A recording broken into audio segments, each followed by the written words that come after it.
Episode 30।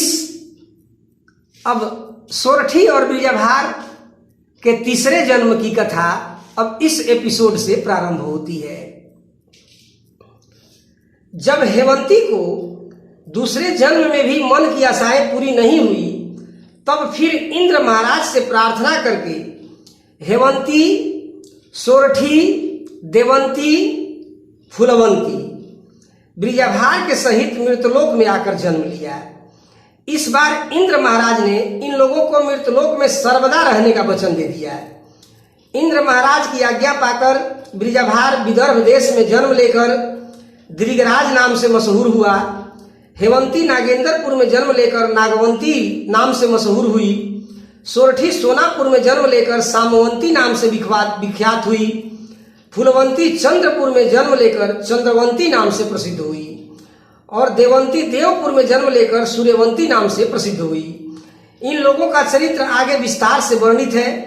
इस तीसरे जन्म में ब्रिजाभार, जिसका नाम दृगराज है, गुरु की आज्ञा पाकर नागबेली का फूल, रक्त का पेड़, नरक कुंड तथा एक जानवर ऐसा कि सवेरे 4 पैर से, दोपहर में 2 पैर से और शाम को 3 पैर से चलता है, वह जानवर कौन है, कहाँ रहता है, इन्हीं चारों बातों का पता लगाने के लिए जाएगा। वो रास्ते में देवंती, जिसका नाम सूर्यवंती है, और सोरठी, जिसका नाम सोमवंती है, तथा फूलवंती, जिसका नाम चंद्रवंती है, और हेमंती, जो नागवंती है, इन चारों के साथ किस प्रकार से शादी करके अपने घर ले आएगा और सांसारिक सुखों के सहित भोग विलास, हास्य रस, कोहबर बहार करेगा इत्यादि से मनोरंजक रहस्यपूर्ण कथाएं आगे वर्णित है। ध्यान से सुनिए। तो हम लोग चलते हैं इस सोरठी ब्रिजाभार के तीसरे जन्म के कथा की ओर। सोरठी, हेमंती, फूलवंती देवकन्या और साथ में कुंवर ब्रिजाभार मृतलोक में जन्म लिए। अब इसकी पूरी कहानी सुनिए। देश हिंदुस्तान में विदर्भ नाम का एक नगर था, जिसके राजा का नाम विशुनंदन था। उनके रानी का नाम रजवंतिया है। राजा अपने रानी से बहुत स्नेह मोहब्बत करते हैं। रानी राजवंती के कोख से कुंवर ब्रिजाभार का जन्म होता है। महल में खुशी आनंद छा जाती है। राजा अपने पुत्र का नाम दृगराज रखते हैं। दिन ब दिन समय बीतता जा रहा है। दूज के चांद की तरह राजकुमार सयान हो रहे हैं। राजकुमार इतना सुंदर है कि उनके रूप की सुंदरता का बखान नहीं हो रहा है। जब कुंवर दृगराज 5 वर्ष के होते हैं तो गुरुजी के पास पढ़ने के लिए चले जाते हैं। गुरुजी के यहाँ पढ़ते पढ़ते कुंवर बहुत तेज विद्यार्थी बन जाते हैं, कुशाग्र बुद्धि के स्वामी बन जाते हैं। उधर गुरुजी की पाठशाला में कुंवर दृगराज की पढ़ाई हो रही है। तब तक इधर सोनापुर का हाल सुनिए। सोनापुर शहर में शंभू महाराज नाम के राजा राज्य कर रहे हैं। उनके पत्नी का नाम वीरमती है। वीरमती के कोख से सोरठी का जन्म होता है। राजा के घर में कन्या के जन्म से बहुत खुशहाली होती है और राजा और रानी मिलकर अपने कन्या का नाम सोमवंती रखते हैं। सोमवंती अपने पिता के महल में धीरे धीरे बड़ी हो रही है। तब तक हम लोग देवपुर चलते हैं। देवपुर में राजा देवदत्त राज्य कर रहे हैं। उनके रानी का नाम भानुमती है।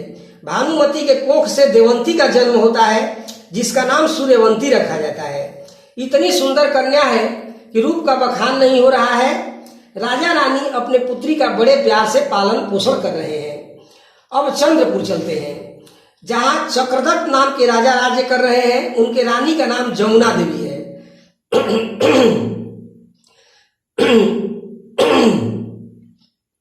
उनके कोख से फूलवंती का जन्म होता है, जिसका नाम चंद्रवंती रखा जाता है।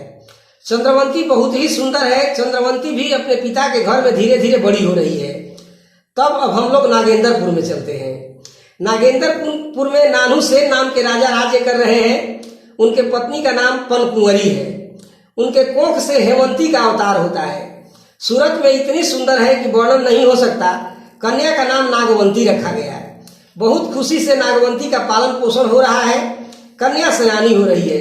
नागवंती जब 5 वर्ष की होती है तो सखियों के साथ खेलते खेलते अपने बाबा की फुलवारी में पहुंचती है। बाग में घूम घूम कर फूलों को देखने लगती है।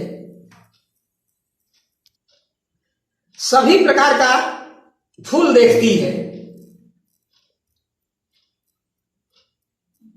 प्रसन्न होती है। लेकिन नागवंती सोचती है कि बाबा के बाग में सभी प्रकार के फूल हैं, परंतु नागबेली का फूल नहीं है। नागबेली के फूल के बिना फुलवारी उदास है। तब उसी समय अपने सत्य का सुमिरन करती है, दीनानाथ का गुहार लगाती है, कहती है कि दीनानाथ मृतलोक में जन्म देकर आशा पूर्ण किए, अब हमारे बाबा के फुलवारी में नागबेली का फूल लगा दो। तब आकाशवाणी होती है कि कन्या आंचल पसार कर आंख बंद करके देव का सुमिरन करो। तब नागवंती कन्या बाग में बैठ जाती है, आंखें बंद कर लेती है और आंचल पसार कर देव से प्रार्थना करती है। तब तक फुलवारी में नागबेली का फूल लग जाता है और वह पेड़ सुंदर फूलों से सुसज्जित हो जाता है। उसके प्रत्येक डाढ़ पर तथा पत्तियों पर नाग घेर लेते हैं। फूल के सुगंध से सारा फुलवारी महक उठता है। जब फूल का सुगंध नागवंती को लगता है तो आंख खोलकर देखती है तो नागबेली का फूल देखकर अत्यंत प्रसन्न होती है। फुलवारी खूब सुंदर लगता है। तब नागवंती अपने महल में चली जाती है। अगले दिन फुलवारी का माली बाग में आता है, चारों ओर घूम घूम कर फूलों को देखने लगता है।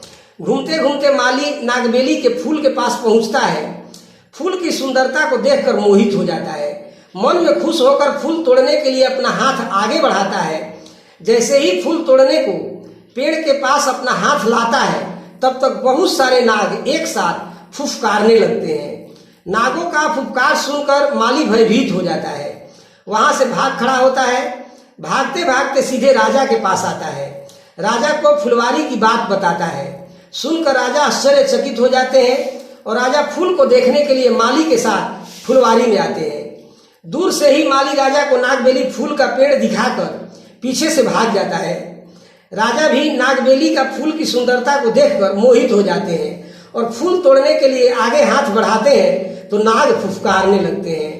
राजा भी डर जाते हैं। अजीब तमाशा देखकर आश्चर्यचकित हो जाते हैं। वहां से राजा महल में आते हैं। इस प्रकार इस बात का शोर पूरे नगर में हो जाता है कि राजा के फुलवारी में एक ऐसा फूल है जिसे कोई नहीं तोड़ सकता। अब आगे का हाल सुनिए। एक दिन नागवंती अपने सखियों के साथ फुलवारी में आती है। तब सखियां नागवंती से कहती है कि राजकुमारी फुलवारी के अंदर मत जाओ, क्योंकि फुलवारी में पेड़ के ऊपर सर्प लदे हैं, काट लेंगे। सर्प के डर से कोई भी फुलवारी में नहीं रहता है। नागवंती हंसने लगती है और किसी तरह समझा बुझाकर सखियों को लेकर फुलवारी के अंदर पहुंचती है। वहां जाकर नागवंती नागबेली का फूल तोड़ने लगती है।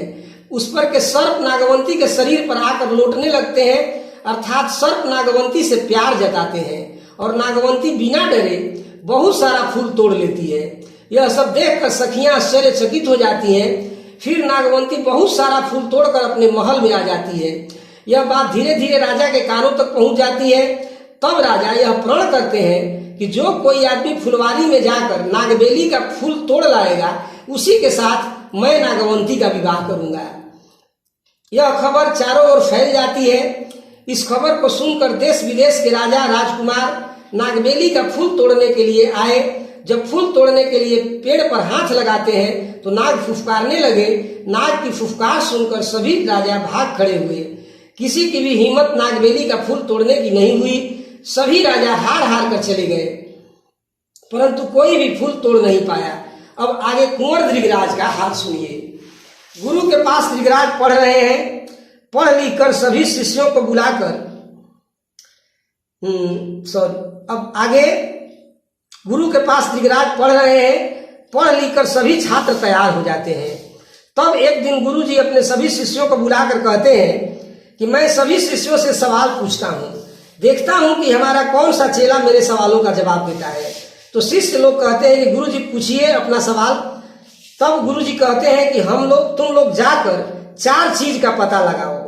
पता लगाकर मुझे बताओ। पहला नरक का कुंड कहाँ है। दूसरा, रक्त का पेड़ कहाँ है। तीसरा, नागबेली का फूल कहाँ है। चौथा, एक ऐसा जानवर जो सुबह में 4 पैर से चलता है, दोपहर में दो पैर से तथा शाम को 3 पैर से चलता है। कौन है जानवर और वह जानवर कहाँ रहता है? यही मेरे चारों सवालों का हल ढूंढ कर लाओ, और जो चेला सर्वप्रथम इन चारों सवालों को बताएगा वही हमारा सर्वश्रेष्ठ शिष्य होगा। गुरु जी की बातों को सुनकर सब चुप हो गए, किसी ने बीड़ा नहीं उठाया। तब दृगराज ने गुरु जी को प्रणाम कर बीड़ा उठा लिया। गुरु जी ने शाबाश कहकर पीठ ठोक कर दृगराज को आशीर्वाद दिया कि जा बेटा, तेरी मनसा पूरी होगी। गुरु जी की आज्ञा पाकर दृगराज इन चारों बातों का पता लगाने के लिए चल पड़ा। राह पकड़कर चला जा रहा है। जब कुछ दूर जाता है तो अपने मन में सोचता है कि गुरु जी का वचन मानने के लिए विदेश चल दिए, अपने माता जी से हुक्म नहीं लिया। चलकर पहले माता से आज्ञा मांगूंगा, फिर प्रणाम करके देश विदेश जाऊंगा। इतना सोचते सोचते दृगराज अपने महल में माता के पास पहुंचता है। माता को गुरु जी के 4 सवालों के बारे में बताता है। माता पुत्र से मिलकर बहुत आनंदित होती है। माता कहती है कि धन्य हो पुत्र, गुरु जी का वचन पूरा करने जा रहे हो, इससे बड़ा धर्म तुम्हारे लिए कुछ भी नहीं है। जाओ, जल्दी जाओ, विलंब मत करो। प्राण रहते हिम्मत मत हारना, परंतु सजग रहना। पता लगाकर गुरु की बात अवश्य पूर्ण करना, ईश्वर तुम्हारी सहायता करेंगे। इस प्रकार माता से आशीर्वाद लेकर दृगराज चल देता है। चलते चलते दक्षिण के देश में पहुंचता है। वहां उसे गेरुआ पहाड़ मिलता है, जिसके एक ओर गंगा, दूसरी ओर नदी और तीसरी ओर अथाह सागर है। किसी प्रकार गेरुआ पहाड़ पर चढ़ जाता है। दूसरी ओर उतरता है तो उसका पूरा शरीर गेरुआ रंग का हो जाता है। आगे एक रास्ता दिखता है, उसी को पकड़कर आगे चल देता है। 10-20 कोस आगे जाता है तो मड़ुआ के वन में पहुंचता है, जो बहुत ही विकट है। दिन में सिंह के गर्जन की आवाज चारों ओर से आ रही है। आवाज सुनकर दृगराज भयभीत हो जाता है। आगे जाने के लिए मन का धीरज जवाब देने लगता है। सोचता है कि मौत के मुंह में आ गए, लगता है कि जान नहीं बचेगा, हम तो विकट फंस गए। फिर भी हिम्मत करके आगे बढ़ता है तो एक चौतरे पर पहुंचता है। देखता है कि चौतरा पर एक लिफाफा पड़ा है। लिफाफा को उठाता है, उसे खोलकर पढ़ता है तो उसमें लिखा रहता है, हिम्मत है तभी नागेंद्रपुर जाना, अन्यथा घर लौट जाओ। वहां जाने में बहुत आफत विपत है, यदि थोड़ी सी चूक हो जाएगी तो जान जाने का खतरा है। दृगराज लिफाफा को जेब में रखता है। वह लिफाफा जादू का लिफाफा रहता है, जिसका हाल आगे मिलेगा। और आगे बढ़ता जाता है। वहां 10-20 कोस चलता है तो देवपुर ग्राम में पहुंचता है। इतना सुंदर देवपुर नगर है कि वर्णन नहीं हो रहा है। गांव नगर में घूमते घूमते राजा के महल के पास पहुंचता है। बगल में एक सुंदर फुलवारी है, उसी फुलवारी में जाकर आसन लगाकर बैठ जाता है। कुंवर को जब मालिन देखती है तो कुंवर के पास आती है, कहती है कि ए बेहुदा, कहाँ से आकर महंत जैसा आसन लगाकर बैठे हो? यहाँ से जल्दी से भाग जाओ, रानी के आने का समय हो गया है। यदि रानी देखेगी तो तुम्हारी जान ले लेगी और मेरे खाल में भूसा भरवा देगी। इसलिए यहाँ से उठकर जल्दी से भाग जाओ। परंतु कुंवर नहीं भागता है। इतने में रानी की सवारी फुलवारी में आ जाती है। रानी को देखकर मालिन का खून सूखने लगता है। डरते डरते मालिन रानी सूर्यवंती से कहती है कि कहाँ से? तो एक मुसाफिर फुलवारी में आसन लगाकर बैठ गया है। इतने देर से खदेड़ रही हूँ, परंतु टस से मस नहीं हो रहा है, भैंसा के समान पड़ा है। तब रानी सूर्यवंती मुस्कुराकर कहती है कि कोई मुसाफिर है कि फुलवारी में किसी यार को पाली हो? कहाँ है, मुझे दिखाओ। इतना सुनकर मालिन डर जाती है। रानी को लेकर कुंवर के पास जाती है। जब रानी कुंवर को देखती है तो कुंवर के रूप पर मोहित हो जाती है। तब प्रेम से रानी दृगराज से पूछती है, कहाँ तुम्हारा घर है, कौन हो और किस कारण से फुलवारी में घुसे हो? तब दृगराज कहता है कि विदर्भ मेरा देश है, दृगराज मेरा नाम है, बहुत कष्ट सहते सहते आ रहा हूँ, भूल से फुलवारी में घुस गया हूँ, मेरा कसूर माफ कर दीजिए। हम नहीं समझे कि राजा की फुलवारी है, आराम करने आ गए, मैं निकल कर तुरंत बाहर जा रहा हूँ, तुम अपनी फुलवारी लिए रहो। तब सूर्यवंती कहती है कि कहाँ आगे जाओगे? बहुत दिन से तुम्हारी राह देख रही हूँ, तुम्हारे लिए मैं अभी तक कुंवारी हूँ, मुझसे विवाह करो। बहुत दिन से आशा लगाई हूँ, मेरी आशा को पूरा करो। तब दृगराज रानी से कहता है कि मेरा 4 सवाल है, यदि मेरे सवालों का जवाब दे दोगी तो मैं तुमसे शादी कर लूँगा। अब आगे की कहानी अगले एपिसोड अर्थात 31वें एपिसोड में सुनेंगे।